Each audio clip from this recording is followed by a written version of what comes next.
ਜੀਅੜਾ ਅਗਨ ਬਰਾਬਰ ਤਪੈ, ਪੀਤਰ ਵਗੈ ਕਾਤੀ।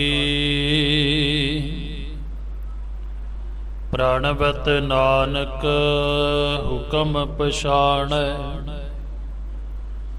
ਸੁਖ ਹੋਵੈ ਦਿਨ ਰਾਤੀ। ਤੂੰ ਮੇਰੋ ਮੇਰ ਪਰਬਤ ਸੁਆਮੀ, ਓਟ ਗਹੀ ਮੈਂ ਤੇਰੀ। ਨਾ ਤੁਮ ਡੁੱਲਹੁ ਨਾ ਹਮ ਗਿਰਤੇ, ਰੱਖ ਲੀਨੀ ਹਰ ਮੇਰੀ। ਨਾ ਤੁਮ ਡੁੱਲਹੁ ਨਾ ਹਮ ਗਿਰਤੇ, ਰੱਖ ਲੀਨੀ ਹਰ ਮੇਰੀ।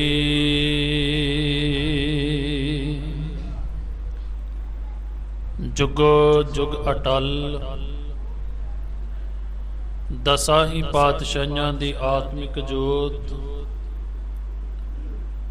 ਗੁਰਤਾ ਗੱਦੀ ਤੇ ਸੁਭਾਈਮਾਨ, ਰਾਜਾਨ ਰਾਜ ਪਾਨਾਨ ਪਾਨ ਦੀਵਾਨ ਦੇਵ ਉਪਮਾ ਮਹਾਨ।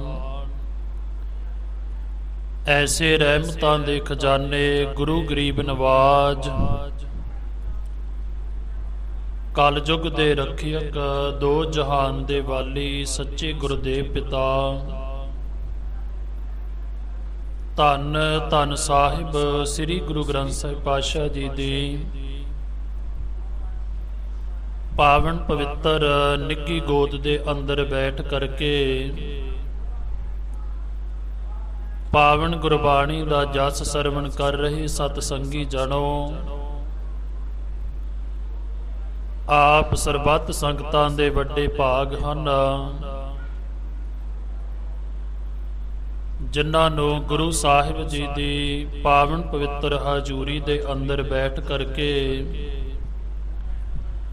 ਸਤਿਗੁਰੂ ਪਾਤਸ਼ਾਹ ਜੀ ਦੀ ਪਾਵਨ ਪਵਿੱਤਰ ਗੁਰਬਾਣੀ ਦਾ ਜਸ ਸਰਵਣ ਕਰਨ ਦਾ ਸਭ ਤੋਂ ਵੱਡੀ ਕਿਰਪਾ ਕਿ ਸਾਧ ਸੰਗਤ ਕਰਨ ਦਾ ਵਡਭਾਗਾ ਸਮਾਂ ਪ੍ਰਾਪਤ ਹੋ ਰਿਹਾ ਹੈ। ਗੁਰੂ ਘਰ ਦੇ ਸੇਵਕ ਭਾਈ ਅਰਜਨ ਸਿੰਘ ਸਪੁੱਤਰ ਭਾਈ, ਤਿਨਾਂ ਦੇ ਬੇਟੇ ਭਾਈ ਕਾਰਜ ਸਿੰਘ, ਭਾਈ ਜਸਵੰਤ ਸਿੰਘ, ਤਿਨਾਂ ਦੇ ਸਪੁੱਤਰ ਭਾਈ ਹਰਦੇਵ ਸਿੰਘ, ਜਿਨ੍ਹਾਂ ਨੂੰ ਗੁਰੂ ਸਾਹਿਬ ਜੀ ਨੇ ਕਿਰਪਾ ਰਹਿਮਤ ਕਰਕੇ ਨਵੀਆਂ ਇਮਾਰਤਾਂ ਬਖਸ਼ਿਸ਼ ਕੀਤੀਆਂ ਹਨ। ਸੋ ਗੁਰੂ ਸਾਹਿਬ ਜੀ ਦਾ ਕੋਟਨ ਕੋਟ ਧੰਨਵਾਦ ਸ਼ੁਕਰਾਨਾ ਕਰਨ ਦੇ ਲਈ ਗੁਰਮੁਖਾਂ ਨੇ ਪਰਸੋਂ ਰੋਜ਼ ਤੋਂ ਲੈ ਕਰਕੇ ਧੁਰ ਕੀ ਬਾਣੀ ਆਈ, ਤਿਨ ਸਗਲੀ ਚਿੰਤ ਮਿਟਾਈ। ਇੱਕ ਸ੍ਰੀ ਅਖੰਡ ਪਾਠ ਸਾਹਿਬ ਆਰੰਭ ਕਰਵਾਏ ਸਨ। ਸੋ ਗੁਰੂ ਸਾਹਿਬ ਜੀ ਦੀ ਕਿਰਪਾ ਦੇ ਨਾਲ ਆਦ ਤੋਂ ਮੱਧ ਤੋਂ ਸੰਪੂਰਨਤਾਈ ਭੋਗ ਆਪ ਸਰਬੱਤ ਸੰਗਤਾਂ ਨੇ ਸਰਵਣ ਕੀਤੇ ਨੇ। ਸੋ ਆਓ ਕੁਝ ਸਮੇਂ ਦੇ ਲਈ ਮਿਲ ਕਰਕੇ ਜੋ ਸਤਿਗੁਰੂ ਪਾਵਨ ਗੁਰਬਾਣੀ ਅੰਦਰ ਬਖਸ਼ਿਸ਼ ਕਰਦੇ ਨੇ, ਸਭ ਤੇ ਉਤਮ ਹਰਿ ਕੀ ਕਥਾ, ਨਾਮ ਸੁਣਤ ਦਰਦ ਦੁੱਖ ਲੱਥਾ। ਪਾਵਨ ਗੁਰਬਾਣੀ ਦੀ ਵਿਚਾਰ, ਗੁਰ ਇਤਿਹਾਸ ਦੀ ਵਿਚਾਰ, ਗੁਰੂ ਕਿਰਪਾ ਦੇ ਨਾਲ ਆਪਾਂ ਮਿਲ ਕਰਕੇ ਸਾਂਝਾ ਕਰਨੀ ਹੈ। ਗੁਰੂ ਸਾਹਿਬ ਜੀ ਕਿਰਪਾ ਕਰਨ, ਆਪ ਹੀ ਵਿੱਚ ਵਰਤ ਕਰਕੇ ਸਾਡੇ ਵਰਗੇ ਕਲਯੁਗੀ ਜੀਵਾਂ ਕੋਲੋਂ ਆਪਣਾ ਹਰੀ ਜਸ ਕਰਵਾ ਲੈਣ। ਕਿਉਂਕਿ ਸਤਿਗੁਰੂ ਪਾਤਸ਼ਾਹ ਜੀ ਪਾਵਨ ਗੁਰਬਾਣੀ ਚ ਬਖਸ਼ਿਸ਼ ਕਰਦੇ ਨੇ, ਭੁੱਲਣ ਅੰਦਰ ਸਭ ਕੋ ਆ ਭੁੱਲ ਗੁਰੂ ਕਰਤਾਰ। ਸਾਰਾ ਹੀ ਸੰਸਾਰ ਜਿਹੜਾ ਹੈ ਉਹ ਭੁੱਲਣਹਾਰ ਹੈ। ਜੇ ਨਹੀਂ ਭੁੱਲਦਾ ਤੇ ਉਹ ਕੇਵਲ ਤੇ ਕੇਵਲ ਸਤਿਗੁਰੂ ਜੀ ਹਨ।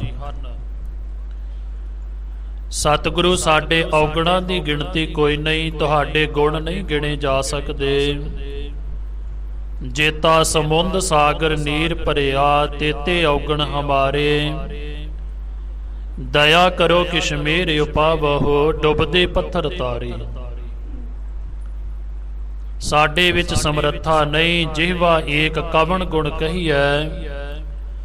ਬੇਸਮਾਰ ਬੇਅੰਤ ਸੁਆਮੀ, ਤੇਰੋ ਅੰਤ ਨਾ ਕਿਨਹੀ ਲਹੀਐ। ਪਰ ਜੇ ਸਤਿਗੁਰੂ ਕਿਰਪਾ ਕਰ ਦੇਣ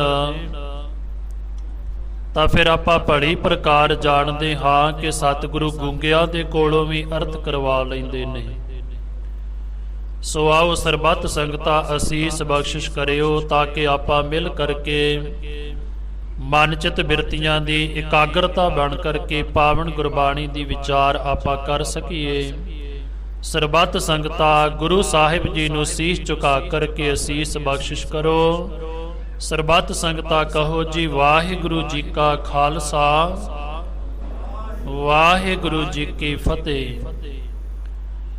ਗੁਰੂ ਸਾਹਿਬ ਜੀ ਨੇ ਕਿਰਪਾ ਕੀਤੀ, ਇਸ ਪਰਿਵਾਰ ਨੂੰ ਇਹ ਮਹਾਨ ਬਖਸ਼ਿਸ਼ ਤੇ ਦਾਤ ਝੋਲੀ ਦੇ ਵਿੱਚ ਪਾਈ ਹੈ। ਜਦੋਂ ਆਪਾਂ ਗੁਰਬਾਣੀ ਪੜ੍ਹਦੇ ਹਾਂ ਜਾਂ ਗੁਰਮਤਿ ਦੇ ਅਨੁਸਾਰ, ਤਾਂ ਸਤਿਗੁਰੂ ਪਾਤਸ਼ਾਹ ਜੀ ਕਹਿੰਦੇ ਹਨ ਕਿ ਆਪਾਂ ਨੂੰ ਉਸ ਵਾਹਿਗੁਰੂ ਪ੍ਰਮਾਤਮਾ ਦਾ ਸਵਾਸ ਸਵਾਸ ਧੰਨਵਾਦ ਤੇ ਸ਼ੁਕਰਾਨਾ ਕਰਨਾ ਚਾਹੀਦਾ ਹੈ। ਕਿਉਂਕਿ ਇਹ ਸਾਰੀਆਂ ਦਾਤਾਂ ਜਿਹੜੀਆਂ ਹਨ ਇਹ ਗੁਰੂ ਕਿਰਪਾ ਤੇ ਰਹਿਮਤ ਦੇ ਨਾਲ ਪ੍ਰਾਪਤ ਹੁੰਦੀਆਂ ਨੇ। ਤੇ ਜਿਹੜਾ ਬੰਦਾ ਕਿਸੇ ਦੇ ਕੋਲੋਂ ਕੁਝ ਪ੍ਰਾਪਤ ਕਰਕੇ ਫਿਰ ਉਹਨੂੰ ਭੁੱਲ ਜਾਵੇ ਤੇ ਉਹਨੂੰ ਆਪਾਂ ਸ਼ਬਦ ਕੀ ਵਰਤਦੇ ਹਾਂ ਕਿ ਇਹ ਬੰਦਾ ਬੇਸ਼ੁਕਰਾ ਹੈ। ਕਹਿਣ ਤੋਂ ਭਾਵ ਕਿ ਇਹਨੇ ਆਪਣਾ ਕੰਮ ਤੇ ਕਰਵਾ ਲਿਆ ਪਰ ਮੁੜ ਕਰਕੇ ਕਦੇ ਪੁੱਛਿਆ ਹੀ ਨਹੀਂ। ਆਮ ਤੌਰ ਤੇ ਆਪਾਂ ਦੇਖਦੇ ਹਾਂ ਸੰਸਾਰ ਦੇ ਅੰਦਰ ਕਿਸੇ ਦੇ ਕੋਲੋਂ ਕਿਸੇ ਨੇ ਕੋਈ ਕੰਮ ਲੈਣਾ ਹੋਵੇ ਤੇ ਅਸੀਂ ਵਾਰ-ਵਾਰ ਉਹਦੇ ਬੂਹੇ ਦੇ ਉੱਪਰ ਗੇੜੇ ਮਾਰਦੇ ਹਾਂ। ਵਾਰ-ਵਾਰ ਅਸੀਂ ਜਾ ਕਰਕੇ ਉਹਦੇ ਮਿਹਨਤ ਤਰਲੇ ਕਰਦੇ ਹਾਂ। ਪਰ ਜਦੋਂ ਸਾਡਾ ਕੰਮ ਨਿਕਲ ਜਾਵੇ ਤੇ ਫਿਰ ਬੰਦਾ ਦੁਬਾਰਾ ਉਹਨੂੰ ਬੁਲਾਵੇ ਹੀ ਨਾ ਕਦੇ, ਫਿਰ ਕਦੇ ਖਿਆਲ ਹੀ ਨਾ ਕਰੇ ਉਹਦੇ ਵਾਲੇ ਪਾਸੇ ਨੂੰ। ਤੇ ਫਿਰ ਜਿਹੜਾ ਬੰਦਾ ਕੰਮ ਆਇਆ ਹੁੰਦਾ ਨਾ ਉਹ ਇਸ ਗੱਲ ਨੂੰ ਕਹਿਣ ਤੋਂ ਮਜਬੂਰ ਹੋ ਜਾਂਦਾ ਹੈ ਕਿ ਇਹ ਬੰਦਾ ਜਿਹੜਾ ਇਹ ਬੇਸ਼ੁਕਰਾ ਹੈ। ਇਹਨੂੰ ਕਿਸੇ ਦੇ ਕੀਤੇ ਹੋਏ ਕਾਰਜ ਦੇ ਨਾਲ ਕਿਸੇ ਪ੍ਰਕਾਰ ਦਾ ਕੋਈ ਪ੍ਰੇਮ ਨਹੀਂ, ਕੇਵਲ ਤੇ ਕੇਵਲ ਆਪਣੇ ਕਾਰਜ ਦੇ ਤੱਕ ਹੀ ਸੀਮਤ ਹੈ। ਇਸੇ ਤਰ੍ਹਾਂ ਹੀ ਜਦੋਂ ਸਾਨੂੰ ਗੁਰੂ ਸਾਹਿਬ ਜੀ ਦੇ ਕੋਲੋਂ ਦਾਤਾਂ ਪ੍ਰਾਪਤ ਹੁੰਦੀਆਂ ਨੇ ਨਾ, ਉਦੋਂ ਸਾਡਾ ਇਹ ਫਰਜ਼ ਬਣਦਾ ਹੈ ਕਿ ਅਸੀਂ ਸਤਿਗੁਰੂ ਪਾਤਸ਼ਾਹ ਜੀ ਨੂੰ ਯਾਦ ਕਰੀਏ, ਸਵਾਸ ਸਵਾਸ ਇਹ ਬੇਨਤੀ ਕਰੀਏ, ਸਤਿਗੁਰੂ ਇਹ ਸਾਰਾ ਕੁਝ ਦਿੱਤਾ ਹੋਇਆ ਤੇਰਾ ਹੀ ਹੈ। ਸੁਖਮਣੀ ਸਾਹਿਬ ਦੀ ਪਾਵਨ ਗੁਰਬਾਣੀ ਦੇ ਅੰਦਰ ਧੰਨ ਗੁਰੂ ਅਰਜਨ ਦੇਵ ਪਾਤਸ਼ਾਹ ਜੀ ਪਾਵਨ ਬਚਨ ਬਖਸ਼ਿਸ਼ ਕਰਦੇ ਨੇ। ਸਤਿਗੁਰੂ ਪਾਤਸ਼ਾਹ ਜੀ ਕਹਿੰਦੇ ਜਿਹ ਪ੍ਰਸਾਦ ਬਸੈ ਸੁਖ ਮੰਦਰ। ਜਿਹ ਪ੍ਰਸਾਦ ਦਾ ਭਾਵ ਕਿ ਜਿਸ ਵਾਹਿਗੁਰੂ ਪਰਮਾਤਮਾ ਦੀ ਕਿਰਪਾ ਦੇ ਨਾਲ ਜਿਹ ਪ੍ਰਸਾਦ ਬਸੈ ਸੁਖ ਮੰਦਰ, ਜਿਹਦੀ ਕਿਰਪਾ ਦੇ ਨਾਲ ਤੈਨੂੰ ਰਹਿਣ ਦੇ ਵਾਸਤੇ ਇਹ ਸੁੰਦਰ ਮਕਾਨ ਬਖਸ਼ਿਸ਼ ਕੀਤਾ ਹੈ। ਪ੍ਰਮਾਤਮਾ ਨੇ ਇਹ ਮਹਿਲ ਬਖਸ਼ਿਸ਼ ਕੀਤੇ ਨੇ। ਤੇ ਸਤਿਗੁਰੂ ਜੀ ਕਰਨਾ ਕੀ ਹੈ? ਸਤਿਗੁਰੂ ਕਹਿੰਦੇ ਤਿਸੇ ਧਿਆਏ ਸਦਾ ਮਨ ਅੰਦਰ। ਇਹ ਜਿੰਨੇ ਦਾਤ ਦਿੱਤੀ ਹੈ ਨਾ ਉਹਨੂੰ ਕਦੇ ਵੀ ਭੁਲਾਵੀ ਨਾ ਮਨ ਦੇ ਵਿੱਚੋਂ,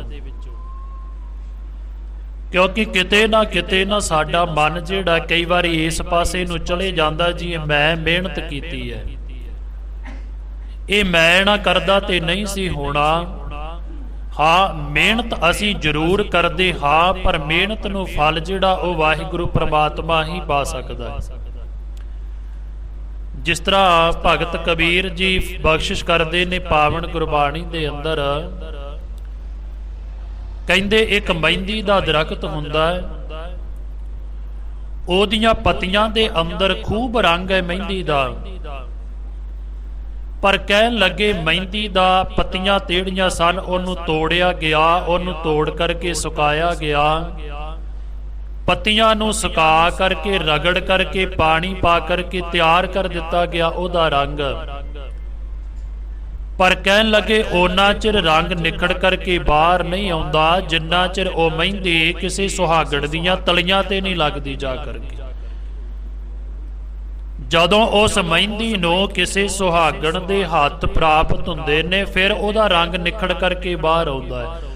ਤੇ ਜੇ ਹੁਣ ਮਹਿੰਦੀ ਦਾ ਦਰਖਤ ਕਵੇ ਕਿ ਇਹ ਸਾਰਾ ਕੁਝ ਮੈਂ ਕੀਤਾ ਹੈ, ਨਹੀਂ ਤੈਨੂੰ ਹੱਥਾਂ ਦੀ ਪ੍ਰਾਪਤੀ ਹੋਈ ਤੇ ਫਿਰ ਤੇਰਾ ਰੰਗ ਨਿਖੜ ਕਰਕੇ ਬਾਹਰ ਆਇਆ। ਭਗਤ ਕਬੀਰ ਜੀ ਬਖਸ਼ਿਸ਼ ਕਰਦੇ ਨੇ, ਕਹਿਣ ਲੱਗੇ ਬੜਾ ਚੰਗਾ ਕਿ ਅਸੀਂ ਮਿਹਨਤ ਕਰਦੇ, ਕਰਨੀ ਵੀ ਚਾਹੀਦੀ ਹੈ, ਪਰ ਮਿਹਨਤ ਨੂੰ ਫਲ ਜਿਹੜਾ ਹੈ ਉਹ ਗੁਰੂ ਹੀ ਲਾਉਂਦਾ ਹੈ, ਗੁਰੂ ਦੀ ਕਿਰਪਾ ਹੀ ਹੁੰਦੀ ਹੈ। ਸਤਿਗੁਰੂ ਗੁਰੂ ਅਰਜਨ ਦੇਵ ਪਾਤਸ਼ਾਹ ਜੀ ਕਹਿੰਦੇ, ਜੇ ਪ੍ਰਸਾਦ ਬਸੈ ਸੁਖ ਮੰਦਰ, ਤਿਸੈ ਧਿਆਏ ਸਦਾ ਮਨ ਅੰਦਰ, ਜੇ ਪ੍ਰਸਾਦ ਗ੍ਰਹਿ ਸੰਗ ਸੁਖ ਬਸਨਾ, ਆਠ ਪੈਰ ਸਿਮਰੋ ਤਿਸ ਰਸਨਾ। ਸਤਿਗੁਰੂ ਕਹਿੰਦੇ ਇੱਕ ਖਿੰਨ ਵੀ ਉਹ ਪ੍ਰਮਾਤਮਾ ਤੇਰੀ ਰਸਨਾ ਤੋਂ ਭੁੱਲਣਾ ਨਹੀਂ ਚਾਹੀਦਾ। ਪਰ ਸਤਿਗੁਰੂ ਜਿਹੜੇ ਭੁੱਲ ਜਾਂਦੇ ਨੇ ਫਿਰ ਉਹਨਾਂ ਦੀ ਕੀ ਹਾਲਤ ਹੁੰਦੀ ਹੈ। ਜੋ ਹੁਣੇ ਬਾਬਾ ਜੀ ਕਹਿ ਰਹੇ ਸਨ, ਦਾਤ ਪਿਆਰੀ ਵਿਸਰਿਆ ਦਾ ਤਾਰਾ, ਦਾਤ ਮਿਲ ਗਈ ਤੇ ਮੇਰਾ ਕੀਤਾ ਇਹ ਸਾਰਾ ਕੁਝ ਹੀ ਤੇ ਦੇਣ ਵਾਲਾ ਭੁੱਲ ਗਿਆ। ਧੰਨ ਗੁਰੂ ਅਰਜਨ ਦੇਵ ਪਾਤਸ਼ਾਹ ਜੀ ਕਹਿੰਦੇ ਨੇ ਉਹਨਾਂ ਮਨੁੱਖਾਂ ਦੀ ਹਾਲਤ ਕੀ ਹੈ, ਕਹਿੰਦੇ 10 ਵਸਤੂ ਲੈ ਪਾਛੈ ਪਾਵੈ। ਮੰਨ ਲਓ ਕਿ 10 ਦਾਤਾਂ ਆਪਾਂ ਨੂੰ ਪ੍ਰਮਾਤਮਾ ਦੇ ਕੋਲੋਂ ਪ੍ਰਾਪਤ ਹੋ ਗਈਆਂ ਨੇ।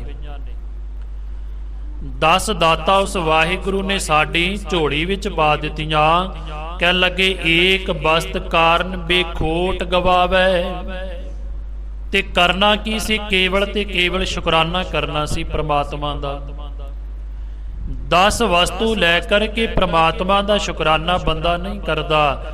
ਕਹਿਣ ਲੱਗੇ ਏਕ ਪੀਨਾ ਦੇ 10 ਪੀ ਹਿਰਲੇ। ਤੈਨੂੰ ਰੱਬ ਇੱਕ ਵੀ ਨਾ ਦਿੰਦਾ ਤੇ ਜਿਹੜੀਆਂ 10 ਦਿੱਤੀਆਂ ਉਹ ਵੀ ਖੋਹ ਲੈਂਦਾ, ਤਾਂ ਮੂੜਾ ਕਉ ਕਹਾਂ ਕਰੇ, ਤੇ ਫਿਰ ਤੂੰ ਕੀ ਕਰ ਲੈਂਦਾ ਰੱਬ ਦਾ ਦੱਸ। ਕਿਉਂਕਿ ਕਈ ਵਾਰੀ ਅਸੀਂ ਸ਼ਿਕਵੇ ਵਿੱਚ ਵੀ ਆ ਜਾਂਦੇ ਆ, ਉਲਾਮਾ ਦੇਣ ਲੱਗ ਪੈਂਦੇ ਆ, ਲੈ ਫਲਾਣੇ ਨੂੰ ਇੰਨਾ ਕੁਝ ਪ੍ਰਾਪਤ ਹੋ ਗਿਆ, ਮੈਨੂੰ ਕਿਉਂ ਨਹੀਂ ਹੋਇਆ, ਮੇਰੇ ਨਾਲ ਤੇ ਇਸ ਤਰ੍ਹਾਂ ਲੱਗਦਾ ਜਿਸ ਤਰ੍ਹਾਂ ਰੱਬ ਰੁੱਸਿਆ ਹੀ ਹੁੰਦਾ ਹੈ, ਪਤਾ ਨਹੀਂ ਕਿਹੜੇ ਜਨਮਾਂ ਦਾ ਵੈਰ ਕੱਢਦਾ ਹੈ। ਇਸ ਤਰ੍ਹਾਂ ਦੀਆਂ ਗੱਲਾਂ ਅਸੀਂ ਆਪਣੇ ਮਨ ਦੇ ਅੰਦਰ ਕਰਦੇ ਹਾਂ। ਪਰ ਸਤਿਗੁਰੂ ਪਾਤਸ਼ਾਹ ਜੀ ਕਹਿੰਦੇ ਗੁਰੂ ਨਾਲ ਕਦੇ ਸ਼ਿਕਵਾ ਨਹੀਂ ਕਰਨਾ, ਇਹਦਾ ਭਾਣਾ ਮੰਨਣਾ ਸਾਨੂੰ ਅਤ ਜ਼ਰੂਰੀ ਹੈ। ਇਹ ਜੋ ਕੁਝ ਵੀ ਹੈ ਨਾ ਸਾਡੇ ਕੋਲ ਇਹਦੀਆਂ ਦਿੱਤੀਆਂ ਦਾਤਾਂ ਹੀ ਨੇ। ਇੱਥੇ ਇੱਕ ਬੜੀ ਵੱਡੀ ਮੁਸੀਬਤ ਹੈ ਕਿ ਅਸੀਂ ਦਾਤਾ ਕੇਵਲ ਤੇ ਕੇਵਲ ਧਨ ਦੌਲਤ ਕੋਠੀਆਂ ਕਾਰਾਂ ਨੂੰ ਸਮਝਦੇ ਹਾਂ। ਪਰ ਸਤਿਗੁਰੂ ਪਾਤਸ਼ਾਹ ਜੀ ਕਹਿੰਦੇ ਕਦੇ ਇਹ ਵੀ ਵੇਖਿਆ ਕਿ ਸਾਰਿਆਂ ਤੋਂ ਵੱਡੀ ਦਾਤ ਕਿਹੜੀ ਹੈ ਤੇਰੇ ਕੋਲ।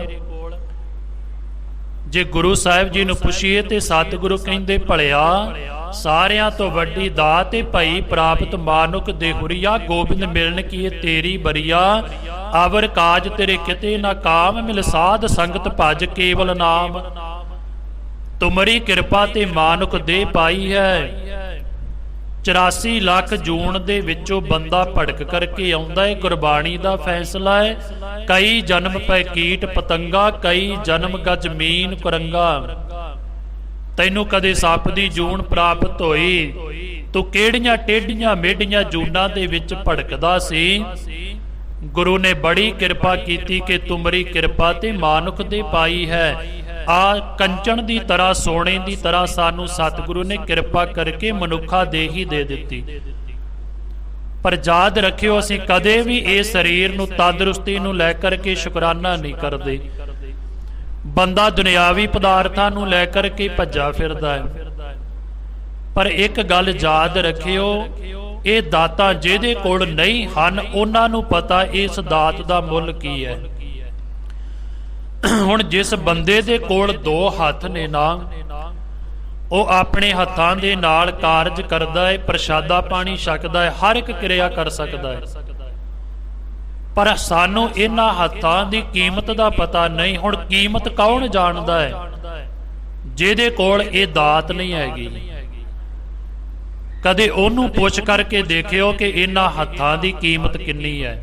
ਜਿਹੜਾ ਵਿਚਾਰਾ ਆਪਣੇ ਹੱਥਾਂ ਨਾਲ ਪ੍ਰਸ਼ਾਦਾ ਨਹੀਂ ਛਕ ਸਕਦਾ, ਆਪਣੀ ਕੋਈ ਕਿਰਿਆ ਨਹੀਂ ਸੋਧ ਸਕਦਾ, ਕੋਈ ਵੀ ਕਾਰਜ ਨਹੀਂ ਕਰ ਸਕਦਾ, ਕਦੇ ਉਹਨੂੰ ਪੁੱਛਿਓ, ਤੁਹਾਨੂੰ ਦੱਸੇਗਾ ਕਿ ਭਲਿਆ ਮੈਂ ਤੈਨੂੰ ਦੱਸਦਾ ਇਹਨਾਂ ਹੱਥਾਂ ਦੀ ਕਿੰਨੀ ਕੀਮਤ ਹੈ।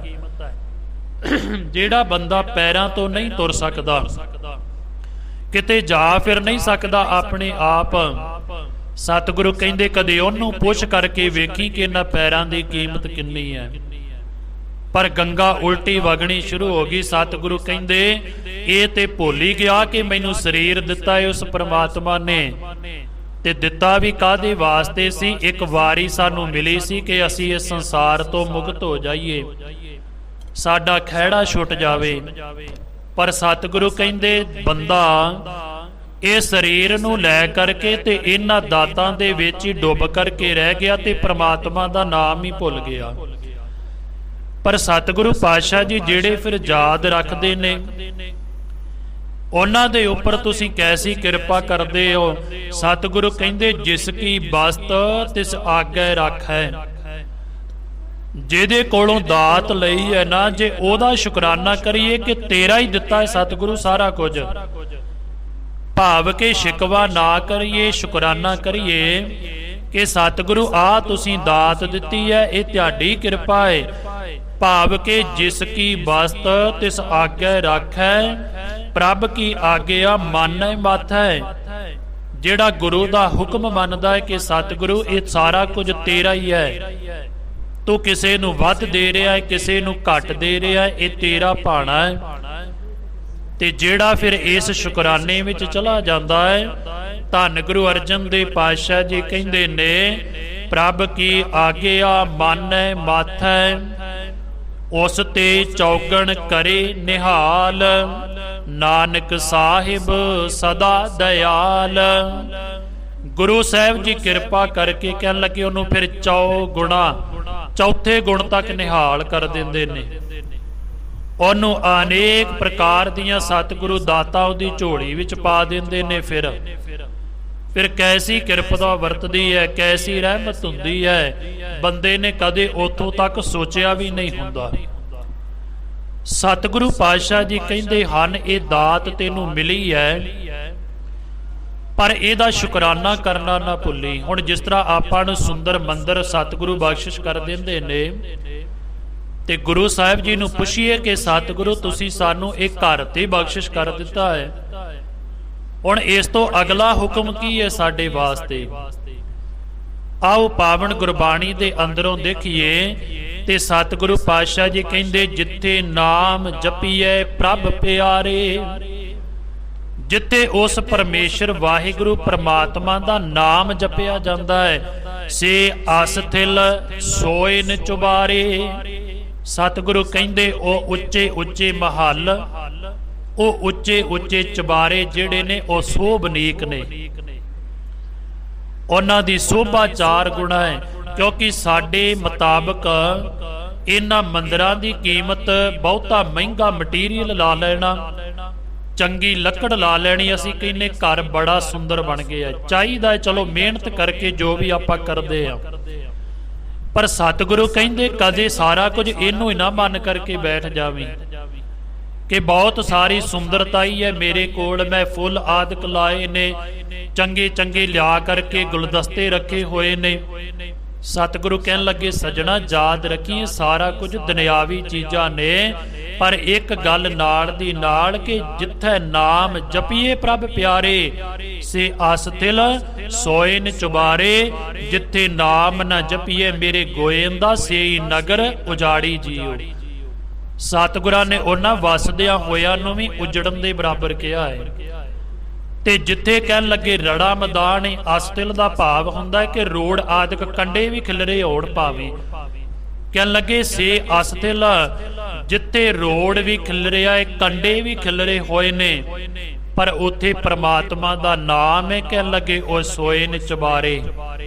ਕਹਿਣ ਲੱਗੇ ਉਹਨਾਂ ਦੀ ਬਰਾਬਰਤਾ ਉੱਚੇ ਉੱਚੇ ਚਬਾਰੇ ਵੀ ਨਹੀਂ ਕਰ ਸਕਦੇ, ਉੱਚੇ ਉੱਚੇ ਮਹੱਲ ਵੀ ਨਹੀਂ ਕਰ ਸਕਦੇ। ਜਿਨ੍ਹਾਂ ਮਹੱਲਾਂ ਦੇ ਅੰਦਰ ਪਰਮੇਸ਼ਰ ਦਾ ਨਾਮ ਨਹੀਂ, ਕਹਿਣ ਲੱਗੇ ਉਹਦੇ ਨਾਲੋਂ ਰੜੇ ਮੈਦਾਨ ਬੈਠਾ ਮਨੁੱਖ ਚੰਗਾ ਜਿਹੜਾ ਪਰਮੇਸ਼ਰ ਦਾ ਨਾਮ ਜਪਦਾ ਹੈ। ਆਓ ਜੈਤ ਸ੍ਰੀ ਦੀ ਵਾਰ ਦੇ ਅੰਦਰ 2 ਪੌੜੀਆਂ ਨੇ ਧੰਨ ਗੁਰੂ ਅਰਜਨ ਦੇਵ ਪਾਤਸ਼ਾਹ ਜੀ ਦੀਆਂ, ਜਿਸ ਮੁਤਾਬਕ ਅਸੀਂ ਸੋਚਦੇ ਆ ਨਾ ਅਸੀਂ ਬੜਾ ਕੁਝ ਇਕੱਠਾ ਕਰ ਲਿਆ। ਫਲਾਣੇ ਦੇ ਕੋਲ ਧਨ ਦੌਲਤ ਬਹੁਤ ਜ਼ਿਆਦੇ, ਅਸੀਂ ਕਹਿੰਦੇ ਫਲਾਣੇ ਦੇ ਬੜੇ ਵੱਡੇ ਭਾਗ ਨੇ। ਇੱਕ ਬੜੀ ਵੱਡੀ ਮੁਸ਼ਕਲ ਹੈ ਸਾਡੇ ਮਨਾਂ ਦੇ ਅੰਦਰ। ਅਸੀਂ ਕਹਿੰਦੇ ਫਲਾਣੇ ਕੋਲ ਧਨ ਦੌਲਤ ਬੜਾ ਹੈ, ਬੜਾ ਕੁਝ ਹੈ ਉਹਦੇ ਕੋਲ, ਉਹਦੇ ਭਾਗ ਬੜੇ ਵੱਡੇ ਨੇ। ਨਹੀਂ, ਗੁਰਬਾਣੀ ਨੂੰ ਪੁੱਛੀਏ ਤੇ ਸਤਿਗੁਰੂ ਕਹਿੰਦੇ ਸਭ ਤੋਂ ਵੱਡੇ ਭਾਗ ਗੁਰ ਸਿੱਖਾਂ ਕੇ, ਜੋ ਗੁਰ ਚਰਨੀ ਸਿੱਖ ਪੜਤਿਆ। ਸਾਰਿਆਂ ਤੋਂ ਵੱਡੇ ਭਾਗ ਉਸ ਗੁਰਮੁਖ ਪਿਆਰੇ ਦੇ ਨੇ ਜਿਹੜਾ ਗੁਰੂ ਦੀ ਚਰਨਾਂ ਵਿੱਚ ਰਹਿੰਦਾ ਹੈ, ਜਿਹੜਾ ਨੰਗੇ ਪੈਰੀ ਰਹਿੰਦਾ ਹੈ ਪਰ ਗੁਰੂ ਨੂੰ ਨਹੀਂ ਭੁੱਲਦਾ। ਉਹ ਇੱਕ ਸੋਨੇ ਦੀ ਜੁੱਤੀ ਪਾਉਣ ਵਾਲੇ ਨਾਲੋਂ ਵੀ ਚੰਗਾ, ਜਿਹਨੂੰ ਪਰਮੇਸ਼ਰ ਕਦੇ ਚੇਤੇ ਹੀ ਨਹੀਂ ਆਉਂਦਾ। ਧੰਨ ਗੁਰੂ ਅਰਜਨ ਦੇਵ ਪਾਤਸ਼ਾਹ ਜੀ ਸਾਨੂੰ ਪਾਵਨ ਗੁਰਬਾਣੀ 'ਚ ਸਮਝਾਉਂਦੇ ਨੇ। ਸਤਿਗੁਰੂ ਕਹਿੰਦੇ ਇੱਕ ਦੇ ਕੋਲ ਬੜਾ ਕੁਝ, ਪਰ ਉਹਦੇ ਕੋਲ ਪਰਮੇਸ਼ਰ ਦਾ ਨਾਮ ਨਹੀਂ। ਉਹਨੂੰ ਗੁਰੂ ਨਾਨਕ ਦੇ ਘਰ ਦੇ ਵਿੱਚ ਕੀ ਦਰਜਾ ਪ੍ਰਾਪਤ ਹੁੰਦਾ ਹੈ? ਇੱਕ ਦੇ ਕੋਲ ਰਹਿਣ ਵਾਸਤੇ ਸੁੰਦਰ ਮਕਾਨ ਨਹੀਂ, ਤਨ ਤੇ ਕੱਪੜੇ ਨਹੀਂ ਪਹਿਨਣ ਵਾਸਤੇ, ਪੈਰਾਂ ਵਿੱਚ ਜੋੜਾ ਵੀ ਨਹੀਂ ਹੈਗਾ ਪਾਉਣ ਦੇ ਲਈ, ਬਹੁਤੇ ਉਹਦੇ ਰਿਸ਼ਤੇਦਾਰ ਵੀ ਨਹੀਂ, ਉਹਦਾ ਸਾਕ ਸੰਬੰਧੀ ਵੀ ਕੋਈ ਨਹੀਂ, ਉਹਦਾ ਸੱਜਣ ਮਿੱਤਰ ਵੀ ਕੋਈ ਨਹੀਂ, ਪਰ ਉਹਨੇ ਕੇਵਲ ਤੇ ਕੇਵਲ ਇੱਕ ਅਰਦਾਸ ਰੋਜ਼ ਕਰਦਾ ਹੈ ਕਿ ਵਿਸਰ ਨਾਹੀ ਦਾਤਾਰ ਆਪਣਾ ਨਾਮ ਦੇਹੋ, ਗੁਣ ਗਾਵਾਂ ਦਿਨ ਰਾਤ ਨਾਨਕ ਚਾਓ, ਇਹੋ ਮੈਂ ਦੁਨੀਆ ਤੋਂ ਕੀ ਲੈਣਾ ਹੈ। ਕੇਵਲ ਤੇ ਕੇਵਲ ਵਾਹਿਗੁਰੂ ਤੂੰ ਮੈਨੂੰ ਨਾ ਭੁੱਲੀ ਮੇਰੇ ਮਨ ਦੇ ਵਿੱਚੋਂ। ਤੇ ਗੁਰੂ ਨਾਨਕ ਦੇ ਘਰ ਦੇ ਵਿੱਚ ਉਹਨੂੰ ਕਿਹੜਾ ਦਰਜਾ ਮਿਲਦਾ ਹੈ? ਆਓ ਇਹਨਾਂ ਦੋਨਾਂ ਪੌੜੀਆਂ ਨੂੰ ਪੜ੍ਹ ਕਰਕੇ ਆਪਾਂ ਇਹਨਾਂ ਦੇ ਅਰਥ ਕਰੀਏ। ਪਹਿਲੀ ਗੱਲ ਕਰਦੇ ਸਤਿਗੁਰੂ ਪਾਤਸ਼ਾਹ ਜੀ ਉਸ ਦੇ ਜਿਹਦੇ ਘਰ ਦੇ ਅੰਦਰ ਸਾਰਾ ਕੁਝ ਹੀ ਹੈ, ਪਰ ਉਹਦੇ ਕੋਲ ਪਰਮੇਸ਼ਰ ਦਾ ਨਾਮ ਨਹੀਂ ਹੈਗਾ। ਧੰਨ ਗੁਰੂ ਅਰਜਨ ਦੇਵ ਪਾਤਸ਼ਾਹ ਜੀ ਦੀ ਪੌੜੀ ਹੈ ਜੈਤ ਸ੍ਰੀ ਦੀ ਵਾਰ ਦੇ ਅੰਦਰ। ਸਤਿਗੁਰੂ ਪਾਤਸ਼ਾਹ ਜੀ ਕਹਿੰਦੇ ਸੁੰਦਰ ਸੇਜ ਅਨੇਕ ਸੁਖ ਰਸ ਭੋਗਣ ਪੂਰੇ। ਕਹਿਣ ਲੱਗੇ ਉਹਦੇ ਕੋਲ ਸੁੰਦਰ ਸੇਜ ਹੈ, ਬੜੀ ਸੁੰਦਰ ਉਹਨੇ ਆਪਣੇ ਵਿਸ਼ਰਾਮ ਕਰਨ ਦੇ ਵਾਸਤੇ ਸੇਜਾ ਬਣਾਈ ਹੋਈ ਹੈ। ਸੁੰਦਰ ਸੇਜ ਅਨੇਕ ਰਸ ਅਨੇਕ ਸੁਖ। ਜਿੱਥੇ ਅਨੇਕ ਸ਼ਬਦ ਆ ਜਾਂਦਾ ਉੱਥੇ ਇਹ ਭਾਵ ਕਿ ਕੋਈ ਉਹਨਾਂ ਸੁੱਖਾਂ ਦਾ ਪਤਾ ਹੀ ਨਹੀਂ, ਕੋਈ ਗਿਣਤੀ ਨਹੀਂ ਕਰ ਸਕਦਾ, ਅਨੇਕਾਂ ਹੀ ਸੁੱਖ ਨੇ ਉਹਦੇ ਕੋਲ। ਕਹਿਣ ਲੱਗੇ ਸੁੰਦਰ ਸੇਜ ਅਨੇਕ ਸੁੱਖ ਰਸ ਭੋਗਣ ਪੂਰੇ। ਉਹ ਬੰਦਾ ਜ਼ਿੰਦਗੀ ਦੇ ਹਰ ਇੱਕ ਰਸ ਨੂੰ ਭੋਗ ਰਿਹਾ ਹੈ। ਇੱਥੇ ਮੈਨੂੰ ਇੱਕ ਛੋਟੀ ਜੀ ਸੰਤ ਗਿਆਨੀ ਕਰਤਾਰ ਸਿੰਘ ਹੁਣੀ ਖਾਲਸਾ ਪਿੰਡਰਾਂ ਵਾਲੇ ਜਦੋਂ ਇਹਦੀ ਅਰਥ ਕਰਿਆ ਕਰਦੇ ਸਨ ਨਾ, ਉਹ ਇੱਕ ਛੋਟੀ ਜੀ ਟੂਕ ਮਾਤਰ ਸਾਖੀ ਜ਼ਰੂਰ ਸੁਣਾਉਂਦੇ ਸੀ, ਮੈਂ ਆਪ ਜੀ ਨਾਲ ਸਾਂਝੀ ਕਰ ਦਵਾਂ। ਕਹਿਣ ਲੱਗੇ ਕਿਸੇ ਨਾ ਰਾਜੇ ਦੇ ਕੋਲ ਬੜੀ ਸੁੰਦਰ ਸੇਜਾ ਸੀ ਤੇ ਉਹਦੇ ਕੋਲ ਇੱਕ ਗੋਲੀ ਜਿਹੜੀ ਕੰਮ ਕਰਦੀ ਸੀ, ਨੌਕਰਾਣੀ ਰੱਖੀ ਸੀ ਉਹਨੇ। ਉਹ ਪਰਮੇਸ਼ਰ ਦਾ ਨਾਮ ਜਪਦੀ ਸੀ, ਪਰਮੇਸ਼ਰ ਨਾਲ ਜੁੜੀ ਹੋਈ ਸੀ। ਉਹਦੇ ਮਨ ਦੇ ਅੰਦਰ ਇੱਕ ਦਿਨ ਖਿਆਲ ਆਇਆ, ਰਾਜਾ ਬਾਹਰ ਸੈਰ ਕਰਨ ਵਾਸਤੇ ਗਿਆ ਸੀ। ਉਹਨੇ ਸੋਚਿਆ ਕਿ ਰਾਜਾ ਰੋਜ਼ ਇਸ ਸੇਜਾ ਦੇ ਉੱਪਰ ਵਿਸ਼ਰਾਮ ਕਰਦਾ, 1-2 ਘੜੀਆਂ ਮੈਂ ਵੀ ਇਹਦੇ ਉੱਪਰ ਲੇਟ ਕਰਕੇ ਦੇਖਾਂ ਕਿ ਇਹਦਾ ਸੁੱਖ ਕਿਹੋ ਜਿਹਾ ਪ੍ਰਾਪਤ ਹੁੰਦਾ ਹੈ। ਕਹਿਣ ਲੱਗੇ ਉਹ ਰਾਜਾ ਬਾਹਰ ਗਿਆ ਸੀ ਸੈਰ ਕਰਨ ਦੇ ਲਈ, ਗੋਲੀ ਜਿਹੜੀ ਸੀ ਉਹ ਸੇਜਾ ਦੇ ਉੱਪਰ ਲੇਟ ਗਈ। ਹੁਣ ਸੇਜਾ ਬੜੀ ਸੁੰਦਰ ਸੀ, ਬੜਾ ਮਖਮਲੀ ਉਹਦੇ ਉੱਪਰ ਗਲੀਚਾ ਲੱਗਾ ਹੋਇਆ ਸੀ। ਉਹਨੂੰ ਬੜਾ ਆਨੰਦ ਪ੍ਰਾਪਤ ਹੋਇਆ, ਉਹ ਆਨੰਦ ਵਿੱਚ ਰਸ ਹੋ ਗਈ। ਥੋੜਾ ਸਮਾਂ ਹੋਰ ਕਰਦਿਆਂ ਕਰਦਿਆਂ ਉਹਦੀ ਅੱਖ ਲੱਗ ਗਈ। ਇੰਨੇ ਚਿਰ ਨੂੰ ਰਾਜਾ ਆਇਆ ਬਾਹਰੋਂ। ਹੁਣ ਰਾਜੇ ਨੇ ਆਣ ਕਰਕੇ ਦੇਖਿਆ ਕਿ ਮੇਰੇ ਘਰ ਦੀ ਨੌਕਰਾਣੀ ਗੋਲੀ ਤੇ ਮੇਰੀ ਸੇਜਾ ਤੇ। ਨੌਕਰ ਦੂਸਰੇ ਨੂੰ ਆਖਿਆ ਛੇਤੀ ਨਾਲ ਉਠਾਓ, ਇਹਨੇ ਕਿੱਡਾ ਗਲਤ ਕੰਮ ਕੀਤਾ। ਉਠਾ ਕਰਕੇ ਲਿਆਂਦਾ, ਕਹਿਣ ਲੱਗੇ ਤੈਨੂੰ ਸਜ਼ਾ ਦਿੱਤੀ ਜਾਵੇਗੀ। ਸਜ਼ਾ ਕੀ? ਕਹਿਣ ਲੱਗੇ 5 ਸ਼ਮਕਾਂ ਮਾਰੋ। ਇਹਨੇ ਰਾਜੇ ਦੀ ਸੇਜਾ ਉੱਪਰ ਸੌਣ ਦੀ ਜੁਰਤ ਕਿਸ ਤਰ੍ਹਾਂ ਕੀਤੀ? ਕਹਿਣ ਲੱਗੇ ਜਦੋਂ ਉਸ ਗੋਲੀ ਨੂੰ ਸ਼ਮਕਾਂ ਮਾਰੀਆਂ ਗਈਆਂ ਨਾ ਤੇ ਉਹ ਖਿੜਖੜਾ ਕਰਕੇ ਹੱਸ ਪਈ। ਜਦੋਂ ਖਿੜਖੜਾ ਕਰਕੇ ਹੱਸੀ ਤੇ ਰਾਜਾ ਵੇਖ ਕਰਕੇ ਹੈਰਾਨ ਹੋ ਗਿਆ। ਕਹਿਣ ਲੱਗਾ ਇਹ ਕੀ ਚੱਕਰ? ਹੁਣ ਜਿਹਨੂੰ ਮਾਰ ਪੈਂਦੀ ਹੋਵੇ ਤਾਂ ਉਹਨੂੰ ਹਾਸਾ ਆਵੇ। ਰਾਜਾ ਪੁੱਛਦਾ ਹੈ, ਕਹਿਣ ਲੱਗਾ ਅਸੀਂ ਤੈਨੂੰ ਸਜ਼ਾ ਦਿੱਤੀ ਹੈ, ਤੈਨੂੰ ਸ਼ਮਕਾਂ ਮਾਰੀਆਂ ਨੇ, ਤੇਰੇ ਹੱਸਣ ਦਾ ਕਾਰਨ ਕੀ ਹੈ? ਗੋਲੀ ਜਿਹੜੀ ਸੀ ਹੱਸ ਕਰਕੇ ਮੁਸਕਰਾ ਕਰਕੇ ਕਹਿਣ ਲੱਗੀ ਰਾਜਨ ਚੰਗਾ ਹੋਇਆ ਤੁਸੀਂ ਮੈਨੂੰ ਛੇਤੀ ਉਠਾ ਦਿੱਤਾ ਆਣ ਕਰਕੇ। ਕਹਿਣ ਲੱਗੇ ਇਹਦਾ ਕੀ ਮਤਲਬ? ਕਹਿਣ ਲੱਗੀ ਮੈਂ ਇੰਨੀਆਂ ਕੁ ਘੜੀਆਂ ਵਿਸ਼ਰਾਮ ਕੀਤਾ ਤੇ ਮੈਨੂੰ 5 ਸ਼ਮਕਾਂ ਪਈਆਂ ਨੇ। ਰਾਜਨ ਤੈਨੂੰ ਤੇ ਪਤਾ ਨਹੀਂ ਕਿੰਨੀਆਂ ਕੁ ਰਾਤਾਂ ਤੇ ਕਿੰਨੇ ਕੁ ਦਿਨ ਹੋ ਗਏ ਨੇ। ਮੈਂ ਤੇ ਇਹ ਸੋਚਦੀ ਹਾਂ ਤੈਨੂੰ ਕਿੰਨੀ ਕੁ ਮਾਰ ਝੱਲਣੀ ਪਵੇਗੀ ਅੱਗੇ ਜਾ ਕਰਕੇ। ਕਈ ਵਾਰੀ ਕਿਸੇ ਦੀ ਕਹੀ ਹੋਈ ਗੱਲ ਜਿਹੜੀ ਹੈ ਨਾ ਮਨ ਨੂੰ ਟੁੰਬ ਕਰਕੇ ਰੱਖ ਦਿੰਦੀ ਹੈ। ਰਾਜਾ ਸੋਚਾਂ ਵਿੱਚ ਪੈ ਗਿਆ। ਕਹਿਣ ਲੱਗਾ ਇਹ ਕਿਸ ਤਰ੍ਹਾਂ ਦੀ ਗੱਲ ਹੈ? ਕਹਿਣ ਲੱਗੀ ਰਾਜਨ ਕੁਝ ਘੜੀਆਂ ਮੈਂ ਸੇਜਾ ਤੇ ਟਿਕੀ ਤੇ ਮੈਨੂੰ ਇੰਨੀ ਮਾਰ ਪਈ, ਤੂੰ ਪਰਮੇਸ਼ਰ ਨੂੰ ਭੁੱਲ ਕਰਕੇ ਪਤਾ ਨਹੀਂ ਤੈਨੂੰ ਕਿੰਨੇ ਕੁ ਰਾਤਾਂ ਤੇ ਕਿੰਨੇ ਸਾਲ ਹੋ ਗਏ ਨੇ। ਯਾਦ ਰੱਖ ਇਹ ਸੇਜ ਸਦਾ ਨਹੀਂ ਰਹਿਣੀ, ਇਹਨੂੰ ਵੱਡੇ ਵੱਡੇ ਛੱਡ ਕੇ ਤੁਰ ਗਏ ਤੇ ਤੂੰ ਵੀ ਤੁਰਨਾ ਇੱਕ ਦਿਨ। ਪਰ ਜਿਹੜੇ ਕੰਮ ਵਾਸਤੇ ਆਇਆ ਸੀ ਤੂੰ ਇਸ ਸੇਜਾ ਦੇ ਸੁੱਖ ਵਿੱਚ ਪੈ ਕਰਕੇ ਉਹ ਕੰਮ ਹੀ ਭੁੱਲੀ ਬੈਠਾ ਹੈ।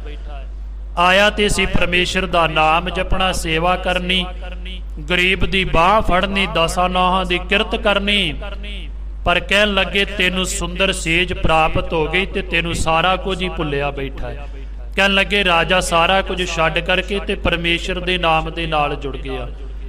ਗੁਰੂ ਅਰਜਨ ਦੇਵ ਪਾਤਸ਼ਾਹ ਜੀ ਕਹਿੰਦੇ ਸੁੰਦਰ ਸੇਜ ਅਨੇਕ ਰਸ, ਰਸ ਭੋਗਣ ਪੂਰੇ। ਕਹਿਣ ਲੱਗੇ ਗ੍ਰੇ ਸੋਇਨ ਚੰਦਨ ਸੁਗੰਧ ਲਾਏ ਮੋਤੀ ਹੀਰੇ। ਕਹਿਣ ਲੱਗੇ ਮੰਦਰ ਇੰਨਾ ਜ਼ਿਆਦਾ ਸੁੰਦਰ ਹੋਵੇ ਉਹਦੇ ਵਿੱਚੋਂ ਚੰਦਨ ਦੀ ਮਹਿਕ ਆਵੇ, ਚੰਦਨ ਦੀ ਲੱਕੜ ਲੱਗੀ ਹੋਵੇ, ਸੁਗੰਧੀਆਂ ਆਉਣ, ਮੋਤੀ ਤੇ ਹੀਰੇ ਜਿਹੜੇ ਉਹ ਚਮਕਦੇ ਹੋਣ ਦੂਰੇ ਤੋਂ। ਕਹਿਣ ਲੱਗੇ ਮਨ ਇੱਛੇ ਸੁਖ ਮਾਣਦਾ ਕਿਛ ਨਾਹੀ ਵਸੂਰੇ। ਮਨ ਜਿਹੜਾ ਨਾ ਮਨ ਭਾਉਂਦੇ ਸੁਖ ਜਿਹੜੇ ਉਹ ਮਾਣਦਾ ਹੋਵੇ।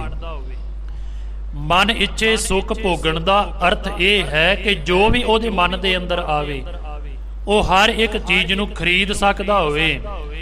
ਜੇ ਉਹਦੇ ਮਨ ਦੇ ਅੰਦਰ ਆਵੇ ਕਿ ਮੈਂ ਫਲਾਣੀ ਚੀਜ਼ ਨੂੰ ਖਰੀਦਣਾ ਤੇ ਉਹ ਖਰੀਦਣ ਦੇ ਯੋਗ ਹੋਵੇ। ਕਹਿਣ ਲੱਗੇ ਮਨ ਇੱਛੇ ਸੁਖ ਮਾਣਦਾ ਕਿਛ ਨਾਹੀ ਵਸੂਰੇ। ਪਰ ਸਤਿਗੁਰੂ ਇੰਨਾ ਕੁਝ ਹੁੰਦਿਆਂ ਹੋਇਆ ਕਿ ਉਹ ਬੰਦਾ ਪ੍ਰਵਾਨ ਹੈ। ਪਰਮੇਸ਼ਰ ਦੇ ਘਰ ਦੇ ਵਿੱਚ ਉਹਨੂੰ ਜਗ੍ਹਾ ਜ਼ਰੂਰ ਮਿਲੇਗੀ। ਪਰ ਸਤਿਗੁਰੂ ਪਾਤਸ਼ਾਹ ਜੀ ਕਹਿੰਦੇ ਇੰਨਾ ਕੁਝ ਤੇ ਹੈ ਪਰ ਸੋ ਪ੍ਰਭ ਚਿਤ ਨਾ ਆਵਈ ਵਿਸਟਾ ਕੇ ਕੀਰੇ। ਕਹਿਣ ਲੱਗੇ ਉਹਨੂੰ ਕਦੇ ਰੱਬ ਚੇਤੇ ਨਹੀਂ ਆਉਂਦਾ।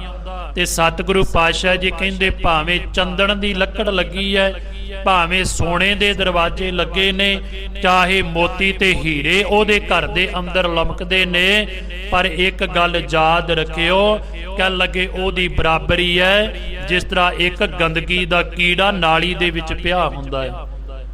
ਇੱਕ ਬੰਨੇ ਮਹਿਲਾ ਵਿੱਚ ਬੈਠਣ ਵਾਲਾ ਤੇ ਇੱਕ ਬੰਨੇ ਗੰਦਗੀ ਦੀ ਕੀੜਾ ਜਿਹੜਾ ਗੰਦਗੀ ਦੇ ਨਾਲੀ ਵਿੱਚ ਰਹਿੰਦਾ ਹੈ।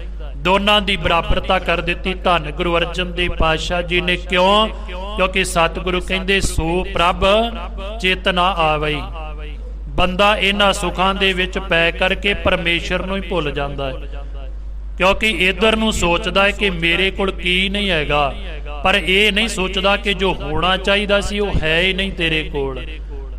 ਹੁਣ ਦੂਸਰੀ ਪੌੜੀ ਜਦੋਂ ਪੜ੍ਹਦੇ ਆ ਨਾ, ਉਦੋਂ ਧੰਨ ਗੁਰੂ ਅਰਜਨ ਦੇਵ ਪਾਤਸ਼ਾਹ ਜੀ ਉਹਨਾਂ ਦੀ ਗੱਲ ਕਰਦੇ ਨੇ। ਸਤਿਗੁਰੂ ਕਹਿੰਦੇ ਜਿਨ੍ਹਾਂ ਦੇ ਕੋਲ ਕੁਝ ਵੀ ਨਹੀਂ ਹੈ ਪਰ ਉਹਨਾਂ ਦੇ ਕੋਲ ਪਰਮੇਸ਼ਰ ਦਾ ਨਾਮ ਤੇ ਸੇਵਾ ਸਿਮਰਨ ਹੈ। ਧੰਨ ਗੁਰੂ ਅਰਜਨ ਦੇਵ ਪਾਤਸ਼ਾਹ ਜੀ ਨੇ ਬਚਨ ਵਰਤੇ। ਸਤਿਗੁਰੂ ਕਹਿੰਦੇ ਬਸਤਾ ਟੁੱਟੀ ਝੁੰਪੜੀ ਚੀਰ ਸਭ ਛਿੰਨਾ। ਕਹਿਣ ਲੱਗੇ ਬਸਤਾ ਟੁੱਟੀ ਝੁੰਪੜੀ, ਕਹਿਣ ਲੱਗੇ ਉਹਦਾ ਘਰ ਵੀ ਟੁੱਟਾ ਹੋਇਆ ਹੈ, ਉਹਦੇ ਤਨ ਦੇ ਜਿਹੜੇ ਕੱਪੜੇ ਨੇ ਨਾ ਉਹ ਵੀ ਪਾਟੇ ਹੋਏ ਨੇ। ਤੇ ਆਮ ਤੌਰ ਤੇ ਜਦੋਂ ਇਸ ਪੌੜੀ ਦੇ ਵਿਦਵਾਨਾਂ ਨੇ ਅਰਥ ਕੀਤੇ ਨੇ ਨਾ, ਤੇ ਵਿਦਵਾਨ ਆਖਦੇ ਹਨ ਕਿ ਇਹ ਜਿਹੜੀ ਪੌੜੀ ਹੈ ਨਾ, ਧੰਨ ਗੁਰੂ ਅਰਜਨ ਦੇਵ ਪਾਤਸ਼ਾਹ ਜੀ ਨੇ ਖਾਨਪੁਰ ਨਗਰ ਦੇ ਵਿੱਚ ਉਚਾਰਨ ਕੀਤੀ ਸੀ। ਜਦੋਂ ਆਪਾਂ ਤਰਨ ਤਾਰਨ ਤੋਂ ਗੋਂਦਵਾਲ ਸਾਹਿਬ ਨੂੰ ਜਾਂਦੇ ਆ ਨਾ, ਇਸ ਰੋਡ ਦੇ ਉੱਪਰ ਇੱਕ ਪਿੰਡ ਆਉਂਦਾ ਹੈ ਖਾਨਪੁਰ। ਇੱਥੇ ਧੰਨ ਗੁਰੂ ਅਰਜਨ ਦੇਵ ਪਾਤਸ਼ਾਹ ਜੀ ਦਾ ਅਨਕ ਸੇਵਕ ਰਹਿੰਦਾ ਸੀ, ਜਿਹਦਾ ਨਾਮ ਇਤਿਹਾਸਕਾਰਾਂ ਨੇ ਭਾਈ ਹੇਮਾ ਕਰਕੇ ਲਿਖਿਆ ਹੈ। ਇਸ ਨਗਰ ਦੇ ਅੰਦਰ ਕਹਿਣ ਲੱਗੇ ਬੜੇ ਉੱਚੇ ਉੱਚੇ ਚੁਬਾਰੇ ਸਨ ਉਹਨਾਂ ਦਿਨਾਂ ਦੇ ਅੰਦਰ। ਅੱਜ ਦੀ ਗੱਲ ਤਾਂ ਛੱਡੀਏ, ਉਸ ਟਾਈਮ ਦੇ ਉੱਪਰ ਇਸ ਨਗਰ ਦੇ ਅੰਦਰ ਬੜੇ ਉੱਚੇ ਉੱਚੇ ਮਹੱਲ ਸਨ। ਪਰ ਗੁਰੂ ਅਰਜਨ ਦੇਵ ਪਾਤਸ਼ਾਹ ਜੀ ਦੇ ਘਰ ਦਾ ਸੇਵਕ ਸੀ ਭਾਈ ਹੇਮਾ। ਕਹਿਣ ਲੱਗੇ ਇਹਨੇ ਇੱਕ ਛੋਟੀ ਜੀ ਆਪਣੇ ਰਹਿਣ ਦੇ ਵਾਸਤੇ ਝੁੱਗੀ ਪਾਈ ਹੋਈ ਸੀ, ਇੱਕ ਕੰਬਲ ਸੀ ਇਹਦੇ ਕੋਲ। ਸਰਦੀ ਆਉਣੀ ਤੇ ਉੱਪਰ ਲੈ ਲੈਣਾ ਤੇ ਗਰਮੀ ਆਉਣੀ ਤੇ ਥੱਲੇ ਵਿਛਾ ਲੈਣਾ। ਪਰ ਕਹਿੰਦੇ ਇਹਨੇ ਘਰ ਦੇ ਵਿੱਚ ਇੱਕ ਚੱਕੀ ਲਾਈ ਹੋਈ ਸੀ। ਸਾਰਾ ਦਿਨ ਦਸਾਂ ਨੌਹਾਂ ਦੀ ਕਿਰਤ ਕਰਨੀ ਤੇ ਸ਼ਾਮ ਨੂੰ ਉਹਦਾ ਕੁਝ ਰਾਸ਼ਨ ਪਾਣੀ ਜਿਹੜਾ ਸੀ ਉਹ ਖਰੀਦ ਕਰਕੇ ਲਿਆਉਣਾ। ਆਪਣੀ ਚੱਕੀ ਦੇ ਨਾਲ ਦਾਣੇ ਪੀਹ ਕਰਕੇ ਤੇ ਭੋਜਨ ਤਿਆਰ ਕਰਕੇ ਤੇ ਉਹ ਸ਼ਾਮ ਨੂੰ ਛਕਣਾ। ਤੇ ਜੇ ਕੋਈ ਗਰੀਬ ਆ ਜਾਣਾ ਤੇ ਨਾਲ ਉਹਨੂੰ ਵੀ ਛਕਾਉਣਾ, ਭਾਵੇਂ ਆਪ ਛਕਣ ਤੋਂ ਰਹਿ ਹੀ ਜਾਂਦੇ ਸਨ। ਤੇ ਹਰ ਰੋਜ਼ ਗੁਰੂ ਗੁਰੂ ਜ਼ਰੂਰ ਜਪਣਾ ਕਿ ਗੁਰੂ ਅਰਜਨ ਦੇਵ ਪਾਤਸ਼ਾਹ ਜੀ ਕਦੇ ਮੇਰੇ ਵੀ ਗਰੀਬ ਦੇ ਘਰ ਦੇ ਵਿੱਚ ਚਰਨ ਪਾਓ ਆਣ ਕਰਕੇ। ਪਰ ਫੇਰ ਸੋਚਣਾ ਕਿ ਜੇ ਉੱਥੇ ਜਾਵਾਂ ਤੇ ਉੱਥੇ ਤੇ ਲੋਕੀ ਬੜੀਆਂ ਭਟਾਵਾਂ ਲੈ ਲੈ ਕੇ ਗੁਰੂ ਸਾਹਿਬ ਜੀ ਦੇ ਦਰਸ਼ਨ ਕਰਦੇ ਨੇ, ਮੇਰੇ ਗਰੀਬ ਦੇ ਕੋਲ ਕੀ ਹੈ, ਮੈਂ ਕੀ ਭੇਟਾ ਕਰਾਂਗਾ ਸਤਿਗੁਰਾਂ ਨੂੰ। ਫਿਰ ਕਈ ਵਾਰੀ ਸੋਚਣਾ ਕਿ ਸਤਿਗੁਰੂ ਜੀ ਵੱਡੇ ਵੱਡੇ ਮਹੱਲਾਂ ਵਿੱਚ ਜਾਂਦੇ ਨੇ, ਮੇਰੇ ਗਰੀਬ ਦੀ ਕੁੱਲੀ ਵਿੱਚ ਕਿੰਨੇ ਆਉਣਾ ਹੈ। ਪਰ ਸਤਿਗੁਰੂ ਪਾਤਸ਼ਾਹ ਜੀ ਕਹਿੰਦੇ ਜਿਨ ਪ੍ਰੇਮ ਕੀਓ ਤਿਨ ਹੀ ਪ੍ਰਭ ਪਾਇਓ। ਇਧਰ ਦਾ ਰਸਤਾ ਹੀ ਜਿਹੜਾ ਉਹ ਗਰੀਬਾਂ ਤੇ ਕਮਲਿਆਂ ਰਮਣਿਆਂ ਵਾਲਾ ਸਿਆਣਾ ਜਿਹੜਾ ਉਹ ਪਹੁੰਚ ਹੀ ਨਹੀਂ ਸਕਦਾ। ਜਿਹੜਾ ਤਰਕਬਾਦੀ ਵਿੱਚ ਪੈ ਜਾਵੇ ਨਾ, ਉਹ ਗੁਰੂ ਦੇ ਰਸਤੇ ਤੇ ਨਹੀਂ ਚੱਲ ਸਕਦਾ। ਜਿਹੜਾ ਕੇਵਲ ਤੇ ਕੇਵਲ ਪ੍ਰੇਮ ਤੋਂ ਜੁੜ ਕਰਕੇ ਗੁਰੂ ਦੇ ਮਾਰਗ ਦੇ ਉੱਪਰ ਚੱਲ ਪੈਂਦਾ ਹੈ। ਕਹਿਣ ਲੱਗੇ ਹਰ ਰੋਜ਼ ਗੁਰੂ ਨੂੰ ਯਾਦ ਕਰਨਾ। ਗੁਰੂ ਅਰਜਨ ਦੇਵ ਪਾਤਸ਼ਾਹ ਜੀ ਇੱਕ ਦਿਨ ਚੱਲੇ, ਬਾਬਾ ਬਿਧੀ ਚੰਦ ਅਨਕ ਸੇਵਕ ਨਾਲ ਲੈ ਕਰਕੇ ਸਤਿਗੁਰੂ ਪਾਤਸ਼ਾਹ ਜੀ ਪਹੁੰਚਦੇ ਨੇ ਖਾਨਪੁਰ ਨਗਰ ਦੇ ਅੰਦਰ। ਖਾਨਪੁਰ ਨਗਰ ਦੇ ਅੰਦਰ ਜਾ ਕਰਕੇ ਸਤਿਗੁਰਾਂ ਨੇ ਬਾਹਰਲੇ ਪਾਸੇ ਜਾ ਕਰਕੇ ਨਗਰ ਤੋਂ ਆਪਣਾ ਇੱਕ ਦਰਖਤ ਦੇ ਥੱਲੇ ਡੇਰਾ ਕਰ ਲਿਆ। ਤੇ ਆਖਦੇ ਨੇ ਉਸ ਟਾਈਮ ਦੇ ਉੱਪਰ ਮੌਸਮ ਵੀ ਸਰਦੀ ਦਾ ਸੀ, ਠੰਡੀ ਹਵਾ ਚੱਲਦੀ ਹੈ। ਸਿੱਖ ਬੈਠੇ ਨੇ, ਸਤਿਗੁਰੂ ਪਾਤਸ਼ਾਹ ਜੀ ਬੈਠ ਕੇ ਜਾ ਕਰਕੇ। ਕਿਸੇ ਨਗਰ ਵਾਲੇ ਨੇ ਆਣ ਕਰਕੇ ਸਤਿਗੁਰਾਂ ਦਾ ਸਤਿਕਾਰ ਨਹੀਂ ਕੀਤਾ। ਇਹ ਨਹੀਂ ਆਖਿਆ ਕਿ ਆਓ ਸਾਡੇ ਘਰ ਵਿੱਚ ਸਤਿਗੁਰੂ ਜੀ ਤੁਸੀਂ ਆਏ ਹੋ। ਕਹਿਣ ਲੱਗੇ ਥੋੜਾ ਜਿਹਾ ਹਨੇਰਾ ਹੋਇਆ ਤੇ ਭਾਈ ਹੇਮੇ ਨੇ ਆਪਣੇ ਸਿਰ ਦੇ ਉੱਪਰ ਲੱਕੜਾਂ ਚੁੱਕੀਆਂ ਨੇ ਤੇ ਇਧਰ ਨਗਰ ਦੇ ਵੱਲ ਨੂੰ ਤੁਰਿਆ ਆਉਂਦਾ ਹੈ। ਆਉਂਦਿਆਂ ਆਉਂਦਿਆਂ ਕੀ ਦੇਖਦਾ ਹੈ ਕਿ ਕੁਝ ਸੱਜਣ ਦਰਖਤ ਦੇ ਥੱਲੇ ਬੈਠੇ ਨੇ ਤੇ ਸੋਚਦਾ ਇਹ ਸਰਦੀ ਦੇ ਵਿੱਚ ਰਾਤ ਇੱਥੇ ਹੀ ਕੱਟਣਗੇ, ਸਰਦੀ ਵੀ ਬਹੁਤ ਜ਼ਿਆਦੀ ਹੈ। ਕਹਿਣ ਲੱਗਾ ਚਲੋ ਜਾ ਕਰਕੇ ਬੇਨਤੀ ਕਰਦੇ ਆਪਣੇ ਘਰ ਵਿੱਚ ਲੈ ਜਾਂਦੇ, ਗੁਰਮੁਖਾਂ ਨੂੰ ਪ੍ਰਸ਼ਾਦਾ ਪਾਣੀ ਛਕਾਵਾਂਗੇ, ਨਾਲੇ ਸੇਵਾ ਹੋਵੇਗੀ। ਤੁਰਿਆ ਆਇਆ ਥੋੜਾ ਜਿਹਾ, ਜਦੋਂ ਲਾਗੇ ਆਇਆ ਨਾ ਤੇ ਜਦੋਂ ਲਾਗੇ ਆਣ ਕਰਕੇ ਦੇਖਿਆ ਤੇ ਮਨ ਦਾ ਖੜਾਓ ਬਾਗੋ ਬਾਗ ਹੋ ਗਿਆ। ਕੀ ਦੇਖਦਾ ਹੈ? ਸਾਹਮਣੇ ਧੰਨ ਗੁਰੂ ਅਰਜਨ ਦੇਵ ਪਾਤਸ਼ਾਹ ਜੀ ਬੈਠੇ ਨੇ ਨਗਰ ਦੇ ਵਿੱਚ ਦਰਖਤ ਦੇ ਥੱਲੇ। ਜਦੋਂ ਦੇਖਿਆ ਤੇ ਦੇਖ ਕਰਕੇ ਮਨ ਬਾਗੋ ਬਾਗ ਹੋਇਆ। ਲੱਕੜਾਂ ਸੁੱਟ ਦਿੱਤੀਆਂ ਜ਼ਮੀਨ ਦੇ ਉੱਪਰ, ਹੱਥ ਜੋੜੇ ਤੇ ਧੰਨ ਗੁਰੂ ਅਰਜਨ ਦੇਵ ਪਾਤਸ਼ਾਹ ਜੀ ਦੇ ਚਰਨਾਂ ਤੇ ਨਮਸਕਾਰ ਕੀਤੀ। ਸਤਿਗੁਰੂ ਆਪ ਜੀ ਤੇ ਧੰਨ ਗੁਰੂ ਅਰਜਨ ਦੇਵ ਪਾਤਸ਼ਾਹ ਜੀ ਮੁਸਕਰਾ ਕਰਕੇ ਕਹਿਣ ਲੱਗੇ ਭਾਈ ਹੇਮਾ ਜੀ, ਤੁਸੀਂ ਰੋਜ਼ ਸੱਦਦੇ ਸੀ ਤੇ ਅਸੀਂ ਅੱਜ ਆ ਗਏ ਆ। ਤੁਸੀਂ ਰੋਜ਼ ਆਵਾਜ਼ਾਂ ਮਾਰਦੇ ਸੀ ਨਾ, ਤੇ ਅੱਜ ਉਹ ਸਮਾਂ ਆ ਗਿਆ ਸੀ, ਆ ਗਏ ਆ। ਸਤਿਗੁਰੂ ਫਿਰ ਚਲੋ ਘਰ ਨੂੰ ਚੱਲੀਏ। ਕਹਿਣ ਲੱਗੇ ਤੁਰੇ। ਵੱਡੇ ਵੱਡੇ ਮਹੱਲਾ ਵਾਲੇ ਦੇਖਦੇ ਨੇ, ਜਿਹੜੇ ਭਾਈ ਹੇਮੇ ਨੂੰ ਕੁਝ ਸਮਝਦੇ ਹੀ ਨਹੀਂ ਸਨ। ਅੱਜ ਦੀਨ ਤੇ ਦੁਨੀਆ ਦਾ ਮਾਲਕ ਧੰਨ ਗੁਰੂ ਅਰਜਨ ਦੇਵ ਪਾਤਸ਼ਾਹ ਜੀ ਤੁਰੇ, ਅੱਗੇ ਅੱਗੇ ਭਾਈ ਹੇਮਾ ਤੁਰਿਆ ਜਾਂਦਾ ਹੈ, ਪਿੱਛੇ ਪਿੱਛੇ ਗੁਰੂ ਤੇ ਗੁਰੂ ਦੇ ਸਿੱਖ। ਧੰਨ ਗੁਰੂ ਅਰਜਨ ਦੇਵ ਪਾਤਸ਼ਾਹ ਜੀ ਨੇ ਭਾਈ ਹੇਮੇ ਦੀ ਜਾ ਕਰਕੇ ਝੁੱਗੀ ਵਿੱਚ ਆਪਣਾ ਆਸਣ ਲਾਇਆ। ਸਤਿਗੁਰੂ ਜੀ ਹੱਥ ਜੋੜੇ, ਮੇਰੇ ਕੋਲ ਕੋਈ ਬਹੁਤੀ ਸੇਜਾ ਤੇ ਨਹੀਂ ਹੈਗੀ, ਜਿੰਨੀ ਕੁ ਸੇਵਾ ਜਿਸ ਪ੍ਰਕਾਰ ਗਰੀਬ ਦੀ ਸਤਿਗੁਰੂ ਸਵੀਕਾਰ ਕਰਿਓ। ਥੱਲੇ ਕੰਬਲ ਵਿਛਾ ਦਿੱਤਾ ਤੇ ਧੰਨ ਗੁਰੂ ਅਰਜਨ ਦੇਵ ਪਾਤਸ਼ਾਹ ਜੀ ਚੌਕੜਾ ਮਾਰ ਕਰਕੇ ਬੈਠ ਗਏ। ਆਪਣੇ ਹੱਥੀਂ ਦਾਣੇ ਪੀਹ ਕਰਕੇ ਪ੍ਰਸ਼ਾਦਾ ਪਾਣੀ ਤਿਆਰ ਕੀਤਾ। ਬੜੀ ਮਿਹਨਤ ਤੇ ਬੜੀ ਲਗਨ ਦੇ ਨਾਲ ਧੰਨ ਗੁਰੂ ਅਰਜਨ ਦੇਵ ਪਾਤਸ਼ਾਹ ਜੀ ਨੂੰ ਆਪਣੇ ਹੱਥੀਂ ਪ੍ਰਸ਼ਾਦਾ ਛਕਾਇਆ। ਤੇ ਜਦੋਂ ਪ੍ਰਸ਼ਾਦਾ ਛਕਾਇਆ ਤੇ ਸਤਿਗੁਰੂ ਰਾਤ ਠਹਿਰੇ।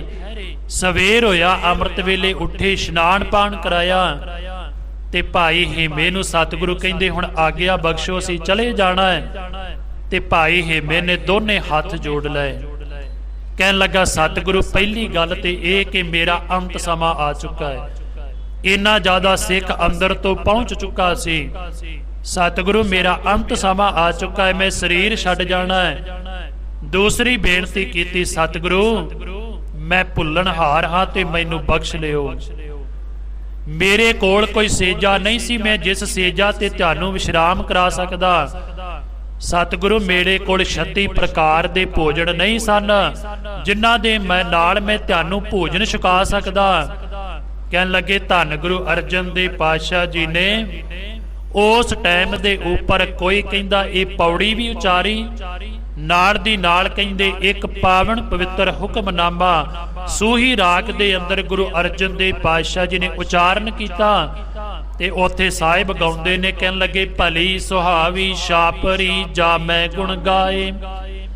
ਕਹਿਣ ਲੱਗੇ ਭਾਈ ਹੇਮਿਆ ਤੇਰੀ ਇਹ ਛਪੜੀ ਜਿਹੜੀ ਹੈ ਨਾ ਛਾਪਰੀ, ਇਹ ਇੰਨੀ ਜ਼ਿਆਦੀ ਵੱਡਿਆਂ ਭਾਗਾਂ ਵਾਲੀ ਹੈ ਕਿਉਂਕਿ ਇਹਦੇ ਵਿੱਚ ਬੈਠ ਕਰਕੇ ਤੇ ਪ੍ਰਮਾਤਮਾ ਦਾ ਨਾਮ ਚੇਤੇ ਆਉਂਦਾ ਹੈ। ਤੂੰ ਉਹਨਾਂ ਸੇਜਾਂ ਤੋਂ ਕੀ ਲੈਣਾ ਜਿਨ੍ਹਾਂ ਸੇਜਾਂ ਤੇ ਪੈ ਕਰਕੇ ਪ੍ਰਮਾਤਮਾ ਦਾ ਨਾਮ ਹੀ ਭੁੱਲ ਜਾਵੇ।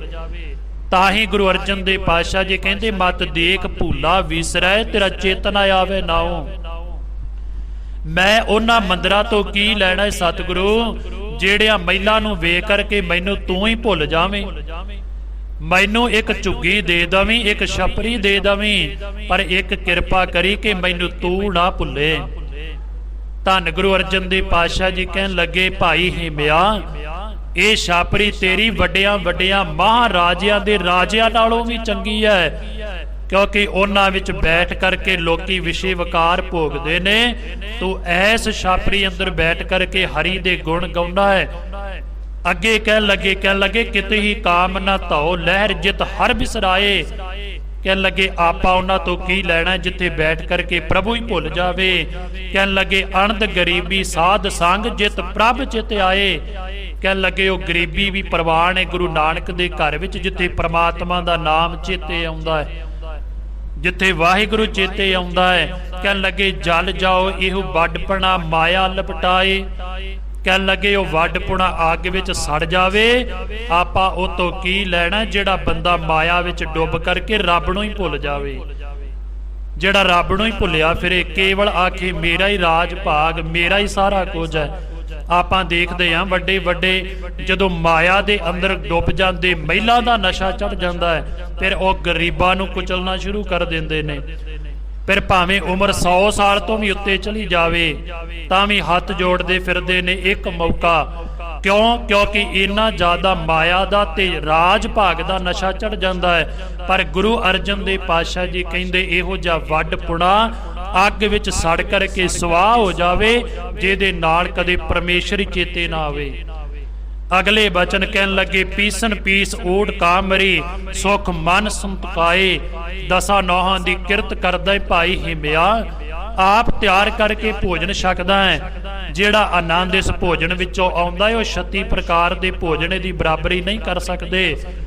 ਕਿਉਂ? ਕਿਉਂਕਿ ਧੰਨ ਗੁਰੂ ਨਾਨਕ ਦੇਵ ਪਾਤਸ਼ਾਹ ਜੀ ਨੇ ਕਿਹਾ ਸੀ ਆਹ ਦੇਖ ਇੱਕ ਰੋਟੀ ਵਿੱਚੋਂ ਲਹੂ ਦੀਆਂ ਧਾਰਾਂ ਤੇ ਇੱਕ ਵਿੱਚੋਂ ਦੁੱਧ ਦੀਆਂ ਧਾਰਾਂ ਨੇ।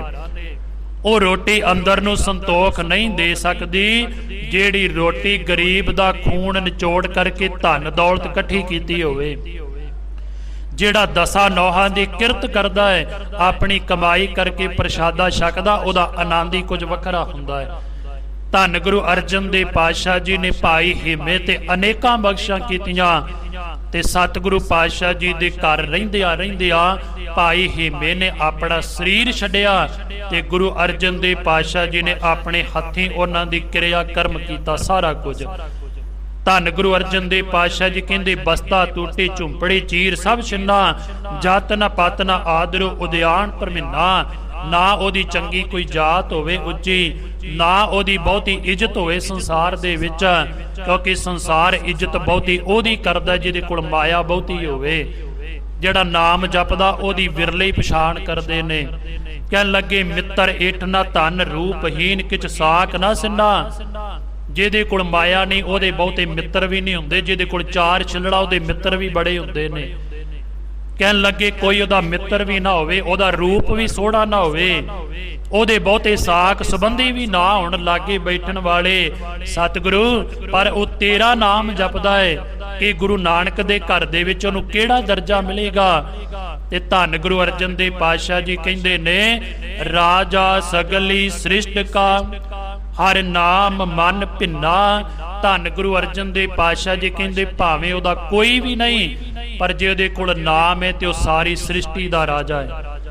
ਇੱਕ ਉਹ ਰਾਜੇ ਨੇ ਜਿਨ੍ਹਾਂ ਦੇ ਕੋਲ ਸਾਰਾ ਕੁਝ ਹੈ। ਸਤਿਗੁਰੂ ਕਹਿੰਦੇ ਨਾਮ ਨਹੀਂ ਤੇ ਗੰਦਗੀ ਦੀ ਨਾਲੀ ਦੇ ਕੀੜੇ ਨੇ। ਕਹਿਣ ਲੱਗੇ ਜਿਹਦੇ ਕੋਲ ਕੁਝ ਵੀ ਨਹੀਂ ਉਹਦੇ ਕੋਲ ਪਰਮੇਸ਼ਰ ਦਾ ਨਾਮ, ਪਰ ਕਹਿਣ ਲੱਗੇ ਉਹ ਸਾਰੀ ਸ੍ਰਿਸ਼ਟੀ ਦਾ ਰਾਜਾ ਹੈ, ਕਿਉਂਕਿ ਉਹ ਗੁਰੂ ਨਾਨਕ ਦੇ ਘਰ ਦੇ ਵਿੱਚ ਪ੍ਰਵਾਨ ਹੈ। ਕਹਿਣ ਲੱਗੇ ਤਿਸ ਕੀ ਧੂੜ ਮਨ ਉਧਰੈ ਪ੍ਰਭ ਹੋਏ ਸੋ ਪ੍ਰਸੰਨਾ। ਉਸ ਗੁਰਮੁਖ ਪਿਆਰੇ ਦੀ ਕਿਤੇ ਚਰਨ ਧੂੜੀ ਮਿਲ ਜਾਵੇ। ਗੁਰੂ ਅਰਜਨ ਦੇਵ ਪਾਤਸ਼ਾਹ ਜੀ ਕਹਿੰਦੇ ਅਸੀਂ ਚੁੱਕ ਕਰਕੇ ਉਹਦੀ ਚਰਨ ਧੂੜੀ ਆਪਣੇ ਮਸਤਕ ਨੂੰ ਲਾਈਏ, ਕਿਉਂਕਿ ਇਹੋ ਜਿਹੇ ਪਿਆਰੇ ਦੀ ਚਰਨ ਧੂੜੀ ਦੇ ਨਾਲ ਮਾੜੇ ਲੇਖ ਜਿਹੜੇ ਨੇ ਉਹ ਮਿਟ ਜਾਂਦੇ ਨੇ। ਇਸ ਕਰਕੇ ਸਾਨੂੰ ਵਾਰ-ਵਾਰ ਸਤਿਗੁਰੂ ਪਾਤਸ਼ਾਹ ਜੀ ਨੇ ਸਮਝਾਇਆ ਇਹ ਗੱਲ, ਇਹ ਸਾਰਾ ਕੁਝ ਮਹਿਲ ਮਨਾਰੀਆਂ ਦਿੱਤੀਆਂ ਹੋਈਆਂ ਗੁਰੂ ਦੀਆਂ ਨੇ। ਮੁਬਾਰਕ ਹੈ ਗੁਰੂ ਸਾਹਿਬ ਜੀ ਇਹ ਸਾਨੂੰ ਦਾਤ ਦਿੰਦੇ ਨੇ। ਪਰ ਸੱਜਣਾ ਇੱਕ ਗੱਲ ਯਾਦ ਰੱਖੀ, ਇਹ ਸਾਰਾ ਕੁਝ ਲੈ ਕਰਕੇ ਕਿਤੇ ਪਰਮੇਸ਼ਰ ਨੂੰ ਨਾ ਭੁਲਾ ਦੇਵੀਂ। ਪਰਮੇਸ਼ਰ ਨੂੰ ਯਾਦ ਰੱਖੀ, ਸਦਾ ਇਹ ਗੱਲ ਹਿਰਦੇ ਵਿੱਚ ਯਾਦ ਰੱਖੀ ਕਿ ਜਿੱਥੇ ਜਾਏ ਬਾਹੇ ਮੇਰਾ ਸਤਿਗੁਰੂ ਸੋ ਥਾਨ ਸੁਹਾਵਾ ਰਾਮ ਰਾਜੇ। ਉਹੀ ਥਾਂ ਸੋਭਨੀਕ ਹੁੰਦੇ ਨੇ ਜਿਨ੍ਹਾਂ ਥਾਵਾਂ ਦੇ ਉੱਪਰ ਗੁਰੂ ਸਾਹਿਬ ਜੀ ਦੇ ਚਰਨ ਪੈਂਦੇ ਨੇ। ਹਰ ਰੋਜ਼ ਗੁਰਬਾਣੀ ਚੱਲਦੀ ਹੈ, ਘਰ ਦੇ ਅੰਦਰ ਨਿਤਨੇਮ ਹੁੰਦਾ ਹੈ, ਵਾਹਿਗੁਰੂ ਵਾਹਿਗੁਰੂ ਦਾ ਸਿਮਰਨ ਹੁੰਦਾ ਹੈ। ਉਹਨਾਂ ਘਰਾਂ ਦੀ ਚਾਰ ਦੀਵਾਰੀ ਦਾ ਕੁਝ ਨਜ਼ਾਰਾ ਹੀ ਵੱਖਰਾ ਬਣ ਜਾਂਦਾ ਹੈ, ਕਿਉਂਕਿ ਉੱਥੇ ਗੁਰੂ ਦੀ ਕਿਰਪਾ ਵਰਤਣ ਲੱਗ ਪੈਂਦੀ ਹੈ। ਸੋ ਗੁਰੂ ਸਾਹਿਬ ਜੀ ਨੇ ਬੜੀ ਕਿਰਪਾ ਕੀਤੀ ਹੈ ਗੁਰਮੁਖਾਂ ਨੂੰ, ਇਹ ਸੁੰਦਰ ਜਿਹੜੀਆਂ ਇਮਾਰਤਾਂ ਬਖਸ਼ਾ ਕੀਤੀਆਂ ਨੇ। ਨਾਲ ਦੀ ਨਾਲ ਸਤਿਗੁਰੂ ਕਿਰਪਾ ਕਰਨ ਕਿ ਇਹਨਾਂ ਨੂੰ ਨਾਮ ਦੀ ਦਾਤ ਵੀ ਬਖਸ਼ਿਸ਼ ਕਰਨ, ਤਾਂ ਕਿ ਇਹ ਗੁਰੂ ਸਾਹਿਬ ਜੀ ਦੀ ਦਾਤ ਨਾਲ ਜੁੜ ਕਰਕੇ ਪਰਮੇਸ਼ਰ ਦਾ ਨਾਮ